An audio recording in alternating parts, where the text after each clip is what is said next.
আপনি যত বেশি কারো প্রতি আসক্ত থাকবেন, তারা তত বেশি আপনাকে কষ্ট দিবে। ১০ জন মূর্খ মানুষের কাছে মিথ্যা সুনাম শোনার চেয়ে একজন জ্ঞানী ব্যক্তির কাছে কটু কথা শোনা অনেক ভালো।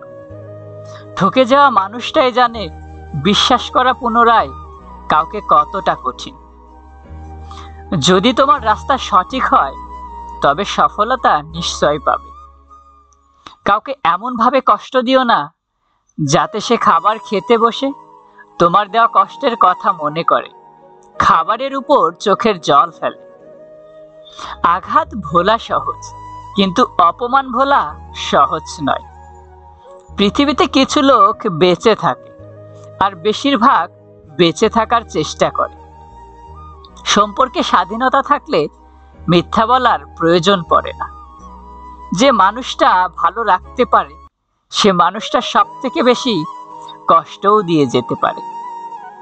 মানুষ যাকে সবচেয়ে বেশি ভালোবাসে তাকেই বেশি সন্দেহ করে, কারণ তার প্রিয়জনের ভাগ কাউকে দিতে চায় না।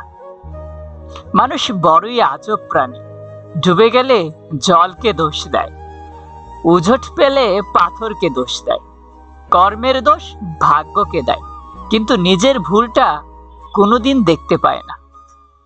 যদি ভুলেও কখনো গর্ব হয় এই ভেবে যে আমি ছাড়া পৃথিবী অচল, তাহলে দেওয়ালে টাঙানো পূর্বপুরুষদের ছবির দিকে তাকান। তারা নেই বলে কি দুনিয়া থেমে আছে? আজকের ভিডিওটি এই পর্যন্তই। বন্ধুরা, ভালো লাগলে একটি লাইক করে দেবেন, কারণ আপনাদের করা একটা লাইক আমাকে পরবর্তী ভিডিও বানাতে উৎসাহ যোগায়। কিছু কিছু সম্পর্ক ভাঙতে হয় কাউকে ভালো রাখার জন্য, কিছু কিছু জিনিস ত্যাগ করতে হয় অন্যকে খুশি করার জন্য।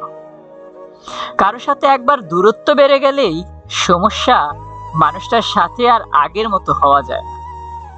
আগের ফিলিংস গুলোও ফিরে আসে না। দূরত্ব খারাপ জিনিস। যে মানুষের রাগ বেশি হয় সে মানুষকে ভালোবাসে।